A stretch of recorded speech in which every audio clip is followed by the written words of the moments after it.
Marcus Thompson adjusted his worn baseball cap as he walked down Fifth Avenue in Manhattan, his weathered work boots clicking against the pristine sidewalk. At 42 years old, he looked like any other construction worker heading home after a long day, faded jeans, calloused hands, and a flannel shirt that had seen better days. What nobody knew was that tucked safely in his wallet was a lottery ticket worth $350 million. Marcus had checked the numbers 17 times over the past week, each time hardly believing his eyes. After 25 years of playing the same combination, his late mother's birthday, his daughter's birthday, and his wedding anniversary, the impossible had finally happened. But Marcus hadn't told a soul. Not his ex-wife Sarah, not his 15-year-old daughter Emma, who lived with her mother in Queens, not even his best friend Tony from the construction crew. He had his reasons, painful ones that went back to when his father had won a smaller lottery jackpot 30 years ago and watched it destroy their family. Money changes people, his father had warned him on his deathbed. It brings out the worst in those around you, and sometimes the worst in yourself. So Marcus had made a decision. He would live as he always had for 1 month, observing how people treated him as a working-class man. Then he would claim his prize and see how the world changed when they knew about his wealth. Today marked exactly 3 weeks since the drawing. He had 1 week left of his experiment, and tonight he was going to treat himself to something he'd dreamed about for years. Dinner at Le Bernardin, the finest French restaurant in New York City. Marcus had saved up 6 months of overtime pay for this one meal. He wanted to experience just once what it felt like to dine like the wealthy elite he would soon reluctantly join. Standing outside the elegant restaurant with its understated facade, Marcus felt his confidence wavering.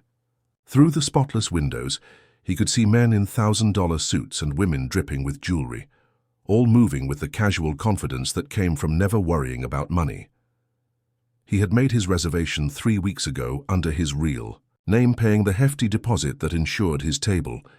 The hostess on the phone had been polite but professional, asking no questions about his background or ability to pay. Now, as he approached the heavy glass doors, Marcus caught his reflection and wondered if he was making a mistake. His clothes were clean but clearly from Target, not Nordstrom. His hair was neatly combed, but showed the signs of a man who cut it himself. His hands, despite thorough scrubbing, still bore the permanent stains of honest work. "You belong here as much as anyone," he whispered to himself, remembering his mother's words about never judging a person's worth by their appearance. The doorman, resplendent in a burgundy uniform with gold braiding, opened the door with a professional smile. "Good evening, sir. Welcome to Le Bernardin." Marcus nodded his thanks and stepped into a world that might as well have been another planet. The interior was all soft lighting, fresh orchids, and hushed conversations conducted in multiple languages. The smell of expensive perfume mingled with the aroma of expertly prepared cuisine. At the hostess station, a young woman with perfect posture and an even more perfect smile looked up as he approached. "Good evening. Do you have a reservation?" "Yes, Marcus Thompson, party of 1730. She consulted her leather-bound reservation book, her manicured finger tracing down the list. "Ah, yes, Mr. Thompson. Right this way, please." As they walked through the dining room, Marcus noticed other patrons glancing in his direction. Some looks were merely curious, others seemed slightly disapproving.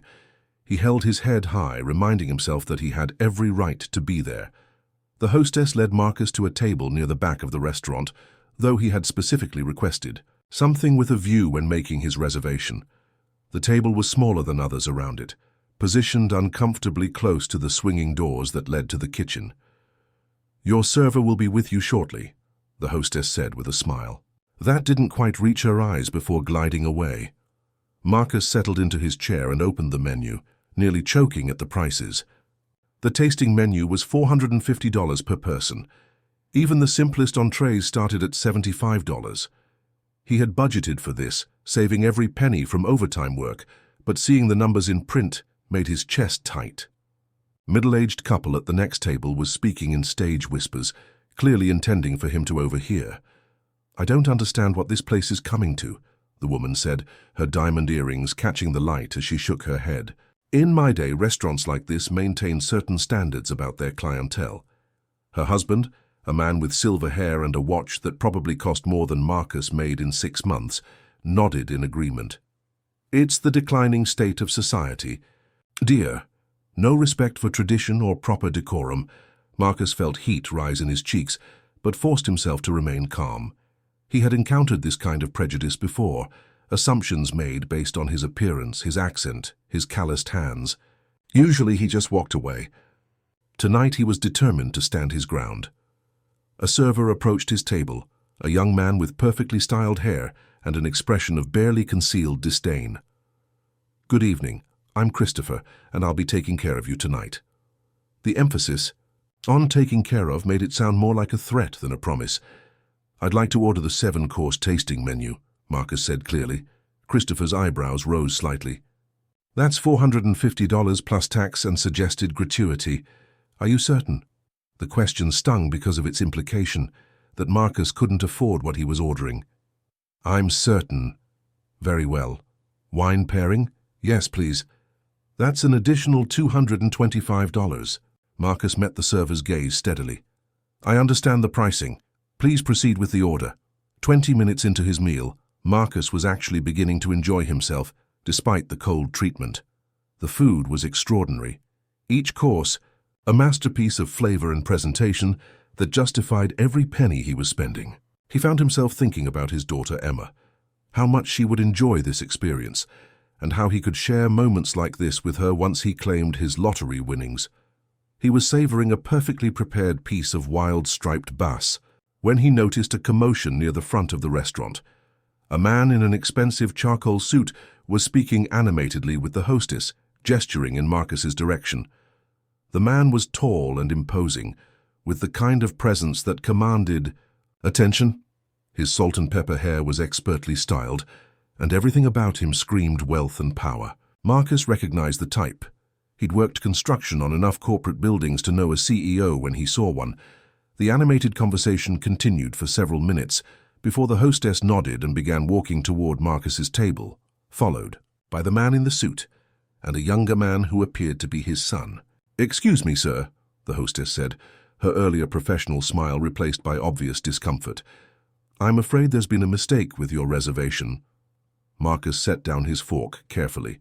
"What kind of mistake?" The man in the suit stepped forward, his voice carrying the authority of someone accustomed to getting his way. "I'm Richard Blackstone, and this is my son James. We have a standing reservation for this table every month, and there seems to have been some confusion." Marcus looked at his surroundings. "This is the table I was assigned when I arrived." "Yes, well," Richard continued, "I'm sure you can understand that a restaurant of this caliber needs to prioritize its established clientele. I'm certain the management would be happy to move you to the bar area, where you might be more comfortable." The suggestion was clearly not a suggestion at all, but a demand wrapped in false politeness. Marcus felt every eye in the nearby area turn toward their table, the whispered conversations growing more audible. "I made my reservation 3 weeks ago," Marcus said evenly. "I've paid for my meal, and I'm halfway through eating it." James Blackstone, a younger version of his father, but with an even more entitled demeanor, stepped closer. "Look, friend, we're trying to be nice about this. Maybe you don't understand how things work in a place like this." The situation was escalating quickly, and Marcus could feel the weight of every stare in the restaurant. The other diners had stopped pretending to focus on their own meals and were openly watching the confrontation unfold. Christopher, the server, reappeared at the table with a nervous expression. "Mr. Thompson, perhaps we could arrange for you to finish your meal in our private dining room." It was a face-saving gesture, but Marcus recognized it for what it was, an attempt to remove him from the main dining room to avoid further disruption. The private dining room was probably where they seated celebrities who wanted privacy, but in this context, it felt like banishment. "Are you asking me to move because of a legitimate booking conflict?" Marcus asked clearly, "or because Mr. Blackstone and his son don't think I belong here?" The question hung in the air like smoke. The hostess looked mortified. Christopher seemed to be calculating how quickly he could end this situation, and Richard Blackstone's face grew red with indignation. "How dare you?" Richard sputtered. I've been a patron of this establishment for over 15 years. I bring business clients here regularly. The economic impact of my patronage far exceeds whatever you might contribute." Marcus stood slowly, his 6-foot frame unfolding to its full height. Despite his casual clothing, there was something commanding about his presence when he chose to assert it. Years of construction work had given him a solid build, and years of dealing with difficult people had taught him how to project quiet authority. "So your money makes you more important than other people," Marcus said. It wasn't a question. "In a place like this?" "Absolutely," James interjected, his voice dripping with privilege. "This isn't McDonald's. There are expectations here, standards that some people simply don't meet." The insult hit its mark, but Marcus felt something unexpected, not anger, but a kind of sad clarity about the world he was about to enter as a wealthy man. If this was how the rich treated those they perceived as beneath them, what did that say about the character that wealth either revealed or created? "I see," Marcus said quietly. He reached into his wallet, pulled out several $100 bills, and placed them on the table, more than enough to cover his meal and a generous tip. The sight of the cash seemed to confuse everyone involved. Most working-class people didn't carry that kind of money in cash, and certainly didn't throw it around so casually. "Keep the change," Marcus told Christopher. Then he looked directly at Richard Blackstone. "Enjoy your table, and enjoy your meal.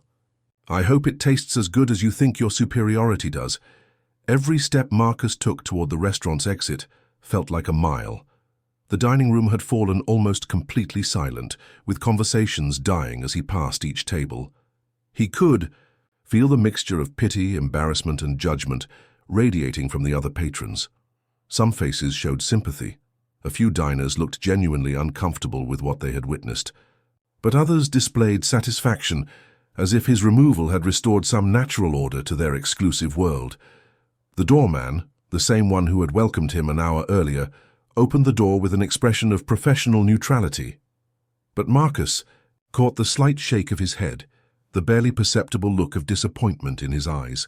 "Have a good evening, sir," the doorman said quietly. Marcus paused on the sidewalk outside, the cool October air hitting his face like a slap.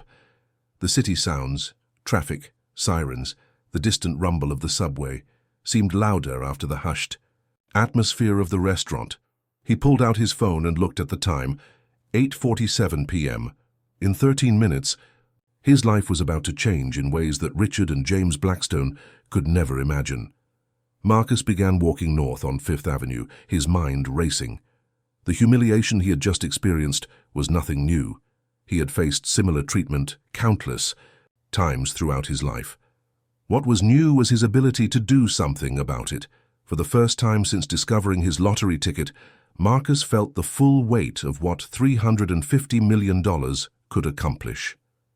Not just for him, but for others who had been dismissed, overlooked, and humiliated simply because they didn't fit someone else's narrow definition of worthiness. As he walked, an idea began forming in his mind.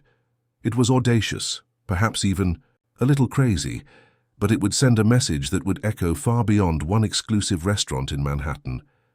Marcus smiled for the first time that evening. Richard Blackstone had no idea what he had just set in motion. At exactly 9:00 p.m., Marcus stopped walking and pulled out his phone. He dialed a number he had memorized but never called, the private line of Patricia Williams, the lottery commissioner. He had researched extensively over the past 3 weeks. "Ms. Williams, this is Marcus Thompson. I believe you've been waiting for my call." There was a pause on the other end of the line. "Mr. Thompson, we've been wondering when you would contact us. It's been 3 weeks since the drawing. I needed time to think, but I'm ready now. I want to claim my ticket, and I want to do it in a very specific way." Marcus explained his plan in detail. It was unconventional, but not unprecedented. Patricia listened without interruption, occasionally asking clarifying questions about logistics and timing. "That's quite an undertaking, Mr. Thompson. Are you certain about this approach?" "Completely certain. How quickly can you set it up?"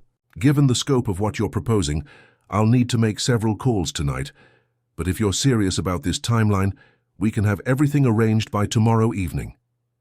Marcus looked back toward Le Bernardin, its warm lights spilling, onto the sidewalk, where well-dressed patrons continued to arrive for their evening meals.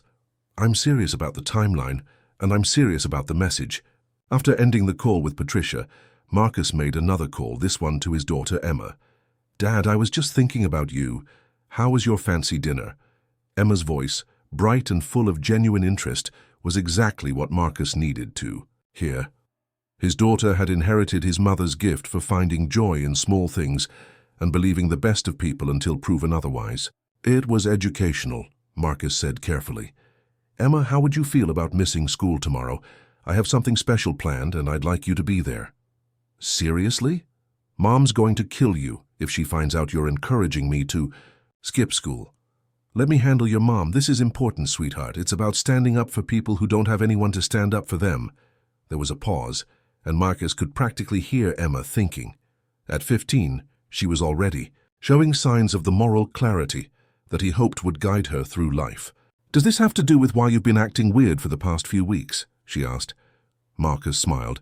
His daughter was too perceptive for her own good. "Maybe. Can you trust me for one more day?" "Always, Dad. I'll figure out how to get out of school." The next morning, Marcus woke up in his small Brooklyn apartment with a sense of purpose he hadn't felt in years. By 8 a.m., he had already received 3 calls from Patricia Williams confirming various aspects of their plan. The media had been contacted and would arrive at Le Bernardin at 6 p.m. sharp. The restaurant's management had been notified through official channels that something significant would be happening, though they hadn't been given details. Most importantly, Richard Blackstone's office had received a mysterious invitation to attend a special presentation at the restaurant that evening. Marcus spent the day taking care of details he had been putting off for 3 weeks. He called his foreman to request another vacation day. He drove to Queens to pick up Emma, who had successfully convinced her mother she was sick. And he made one stop that would have surprised anyone who thought they knew him. At Brooks Brothers on Madison Avenue, Marcus spent 2 hours and $3,000 of his carefully saved construction wages on a single outfit: a navy wool suit, handmade Italian shoes, a silk tie, and all the accessories that transformed a working man into someone who looked like he belonged in the world of wealth and power. "Special occasion?" asked the sales associate, a polished man, who treated Marcus with perfect courtesy despite his initial appearance. "Life-changing occasion," Marcus replied. Emma waited in the car outside, occasionally texting her friends about her mysterious day with her father. She had agreed not to ask questions until evening, but Marcus could see her curiosity building with each unusual stop they made. Their final preparation was the most important one. At 5 p.m., Marcus and Emma sat in his truck outside Le Bernardin, and he finally told her everything. About the lottery ticket, about his 3-week experiment, about the humiliation he had experienced the night before, and about what he planned to do in approximately 1 hour. Emma listened without interruption, her eyes growing wider with each revelation. When he finished, she was quiet for a long moment. "Dad," she finally said, "this is either the coolest thing ever, or you've completely lost your mind." "Maybe both," Marcus admitted. "Are you nervous?" Marcus looked at the restaurant where in less than an hour he would face the people who had judged him so harshly. "Terrified," he said honestly. Emma reached over and squeezed his hand. "Good. That means it matters." At exactly 6 p.m., Marcus Thompson walked through the doors of Le Bernardin for the second time in 24 hours. But the man who entered tonight bore little resemblance to the one who had been humiliated and ejected the evening before. The navy suit fit him perfectly, transforming his construction worker's build into something that commanded respect. His hair was professionally styled, his shoes gleamed, and he carried himself with the quiet confidence of a man who belonged anywhere he chose to be. Emma walked beside him, elegant in a dress they had purchased that afternoon, looking every inch the daughter of wealth and privilege that she would soon become. The same hostess who had awkwardly facilitated his removal the night before did a visible double-take. "Good evening," she said uncertainly. "Do you have a reservation?" "We're here for the special presentation," Marcus replied smoothly. At that moment, Patricia Williams entered the restaurant, followed by a small entourage that included lottery, officials, legal representatives, and 3 television news crews. The normal quiet atmosphere of Le Bernardin was immediately disrupted by the presence of cameras and additional lighting equipment. Other diners began whispering and pulling out their phones, sensing that something significant was about to happen. The restaurant's management appeared, looking both excited and nervous about the unexpected media attention. "Ladies and gentlemen," Patricia announced to the growing crowd, "we're here tonight to witness something extraordinary. Mr. Marcus Thompson has a story to tell and a point to make." Marcus stepped forward, scanning the crowd until he found the faces he was looking for. Richard and James Blackstone sat at the same table where Marcus had been eating the night before, their expressions shifting from confusion to recognition to something approaching panic. "Good evening," Marcus said, his voice carrying clearly across the now silent restaurant.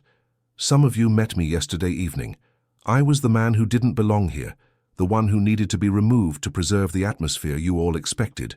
Murmurs rippled through the crowd. The camera crews moved closer, sensing drama.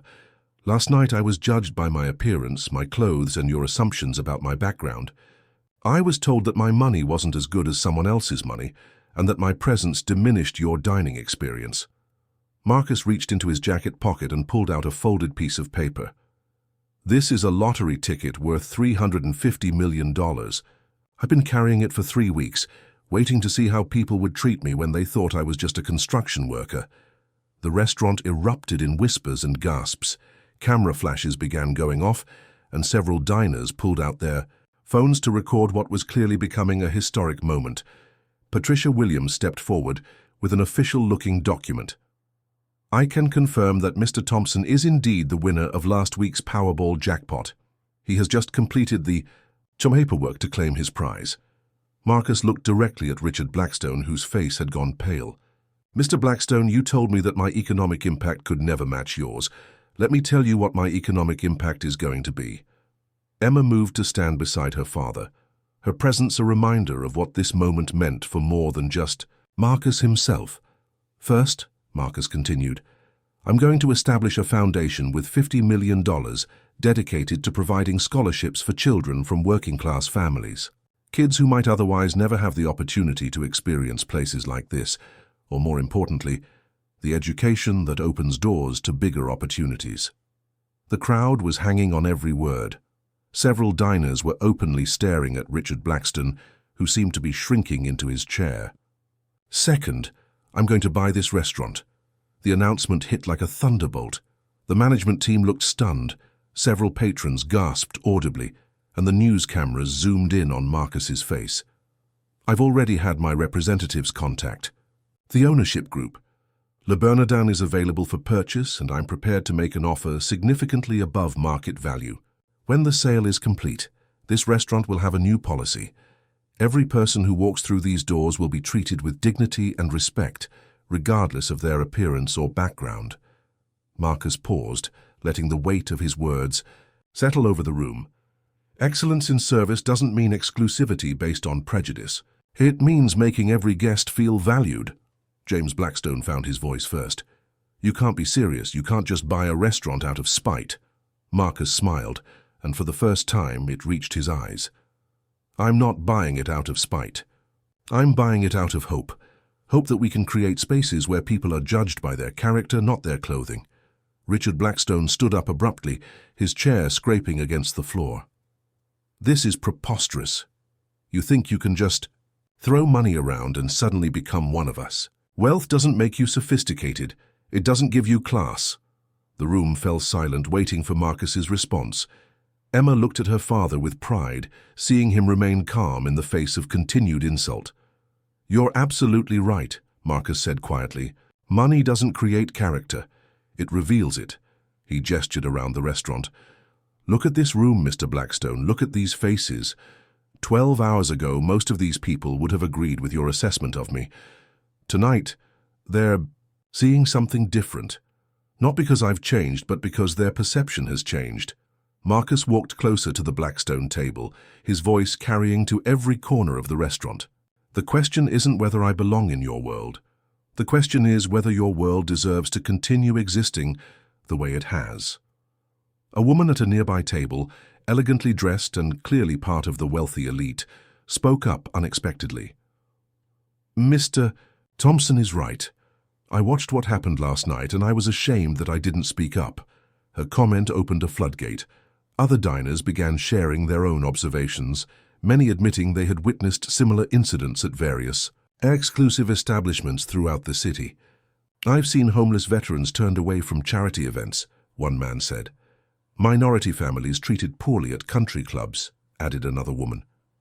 The conversation was becoming something larger than Marcus had anticipated, a collective examination of how society's elite treated those they perceived as different or lesser. Patricia Williams stepped forward again. "Mr. Thompson, would you like to make your formal announcement about the foundation?" Marcus nodded, pulling out a prepared statement. "The Marcus Thompson Foundation will provide full college scholarships to 1,000 students annually, with preference given to children from families affected by economic hardship. Additionally, we'll be establishing vocational training programs and small business loan initiatives." He looked directly at Richard Blackstone.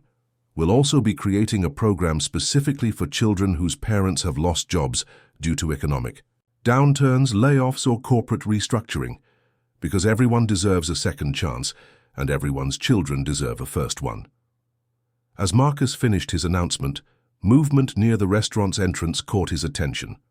The same doorman who had witnessed his humiliation the night before was approaching, still in his burgundy uniform, but carrying himself differently. "Excuse me," the doorman said, his voice carrying a slight tremor. "My name is James Rodriguez. I've worked here for 8 years and I need to say something." The crowd turned to listen, intrigued by this unexpected interruption.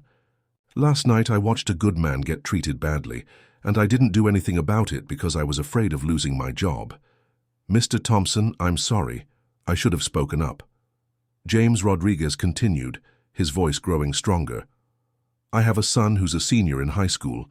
His grades are good, but we can't afford college. What you're doing at this foundation, it gives families like mine hope."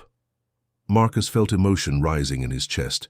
This was exactly what he had hoped to accomplish, not just evening a score, but creating something meaningful for people who needed it most. "Mr. Rodriguez," Marcus said, "I'd like to offer you a position as the Foundation's Community Outreach Coordinator. We need people who understand what it's like to work hard and still struggle to get ahead." The offer was spontaneous, but it felt right. James Rodriguez's eyes filled with tears, and several people in the restaurant began applauding. Emma tugged on her father's sleeve. "Dad, look!" She was pointing toward the kitchen, where restaurant staff members were gathering in the doorway, listening to everything that was happening in the dining room. Their faces showed a mixture of excitement and hope. These were people who understood struggle, who knew what it meant to work hard for modest wages while serving those who had never known financial worry. Christopher, the server who had treated Marcus so dismissively the night before, stepped forward hesitantly. "Mr. Thompson, I owe you an apology. I made assumptions and I was wrong." Marcus studied the young man's face, seeing genuine remorse. "Christopher, can I ask you something? Do you have student loans?" "Yes, sir. About $80,000 from culinary school. Consider them paid off, but I want you to do something for me in return." Christopher's eyes widened. "Anything. I want you to remember how it felt to be wrong about someone, and I want you to treat every customer like they might surprise you." The atmosphere in Le Bernardin had completely shifted. What had begun as Marcus's personal moment of vindication had evolved into something resembling a town hall meeting about social equality and human dignity. Richard Blackstone, who had been sitting in stunned silence for several minutes, finally stood up again. But this time his demeanor was different. The arrogance had drained from his face, replaced by something that looked almost like introspection. "Mr. Thompson," he said quietly, "I owe you an apology as well." The admission sent a ripple of surprise through the room. James Blackstone looked at his father in shock, clearly not expecting this turn of events. "I built my company from nothing," Richard continued. 40 years ago, I was a lot more like you than like the man I became. Success has a way of making you forget where you came from, and sometimes it makes you forget that other people have value beyond their net worth." Marcus listened carefully, trying to gauge the sincerity of this unexpected mea culpa. "I'm not asking for forgiveness," Richard said. "What I did last night was wrong, and it reflects poorly on the kind of man I've become. But I am asking for a chance to do better." Richard reached into his jacket and pulled out a business card. "My company has an opening for a construction project manager. It's a 6-figure position with full benefits. If Mr. Rodriguez is interested, I'd like to offer it to him as a way of showing that actions matter more than words." The gesture was so unexpected that it took several moments for anyone to respond. James Rodriguez looked like he might faint from shock. Emma whispered to her father, "Is this really happening?" Marcus was asking himself the same question. What had started as a plan for justice was turning into something resembling redemption for everyone involved. "There's something else," Richard added. "My foundation typically focuses on business scholarships, but I'd like to partner with yours to expand opportunities for working-class students. I think I have some things to learn about using wealth irresponsibly." James Blackstone, who had been notably quiet during his father's transformation, finally spoke up. "Dad, what are you doing?" "Something I should have done years ago," Richard replied. "I'm remembering that being wealthy doesn't make me better than anyone else. It just makes me more responsible for helping others." News of the events at Le Bernardin spread like wildfire through social media and traditional news outlets. By the next morning, videos of Marcus's revelation and the subsequent conversations had been viewed millions of times worldwide. The hashtag Austin Dignity Matters began trending, with people sharing their own stories of discrimination based on appearance, economic status, or social background. The story had touched a nerve, resonating with anyone who had ever been judged unfairly or treated as lesser because they didn't fit someone's narrow expectations. Marcus woke up in his Brooklyn apartment to find dozens of messages from reporters, producers, and people wanting to share their own experiences. But the call that mattered most came from Emma. "Dad, have you seen the news?" she asked excitedly. "They're calling you the everyman millionaire. There are people setting up their own scholarship funds inspired by what you did." Marcus smiled, feeling a sense of accomplishment that had nothing to do with his lottery winnings. "How do you feel about having a famous father?" "Proud," Emma said without hesitation, "but also worried. Are you going to be okay with all this attention?" It was a good question. Marcus had always been a private person, preferring to work with his hands rather than seek the spotlight, but the response to his story suggested that many people were hungry for examples of wealth being used responsibly and for people standing up against discrimination. "I think I can handle it," he said, "especially if it means other people won't have to go through what I went through." That afternoon, Marcus received a call from the current owners of Le Bernardin. They were indeed interested in selling, and his offer was more than generous enough to move forward with the transaction. 2 weeks later, Marcus stood in the same dining room where he had been humiliated, but now as the owner. The restaurant looked exactly the same, but the atmosphere was different. The staff moved with a new sense of purpose, and the training program he had implemented emphasized treating every guest with equal respect, regardless of their appearance or perceived status. James Rodriguez had accepted Richard Blackstone's job offer and was thriving in his new position. Christopher had not only had his student loans paid off, but had been promoted to head server, with instructions to mentor other staff members about the importance of dignity in service. 1 year later, the Marcus Thompson Foundation had awarded its first round of scholarships to students from all 50 states.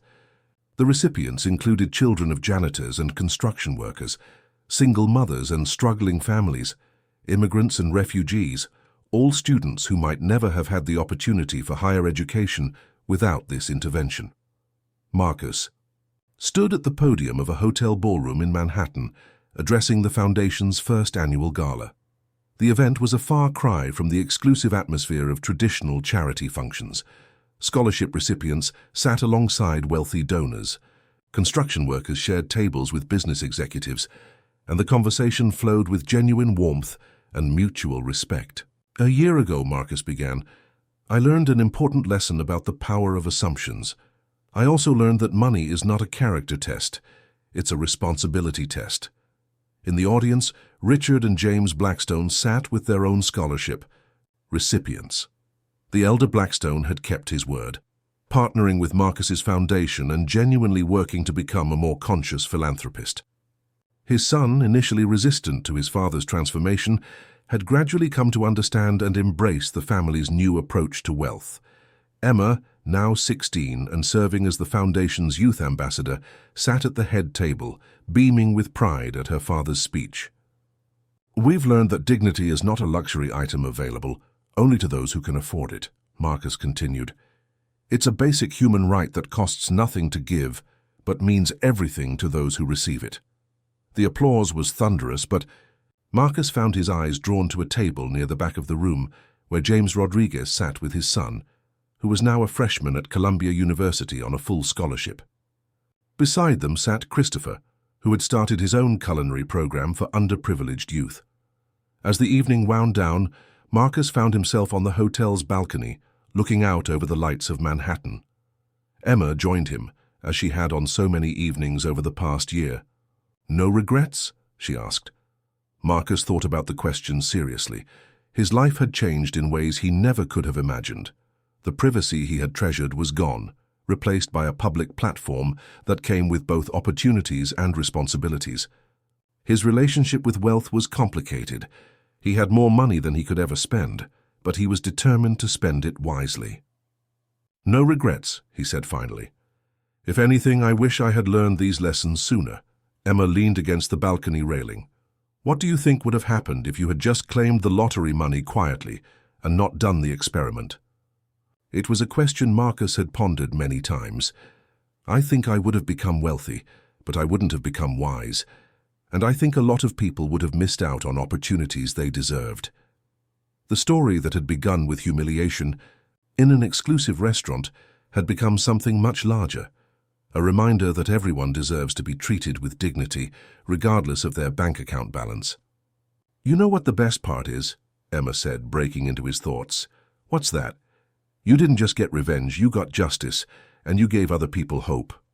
Marcus smiled, thinking about all the lives that had been changed over the past year, students who were now in college, families who had found new opportunities, and wealthy individuals who had discovered the true meaning of philanthropy. "The lottery ticket was just the beginning," he said. "The real prize was learning that wealth is only valuable when it's used to lift others up." As father and daughter stood together on the balcony, looking out over a city full of dreamers and strivers, Marcus felt a profound sense of peace. He had won more than $350 million. He had won the chance to prove that kindness and dignity could triumph over prejudice and arrogance. The man who had been kicked out of a luxury restaurant had returned not as a conqueror, but as a healer. And in healing others, he had discovered the truest wealth of all, the knowledge that every person, regardless of their appearance or background, carries within them the potential to change the world. The lottery had made Marcus Thompson rich, but compassion had made him truly wealthy.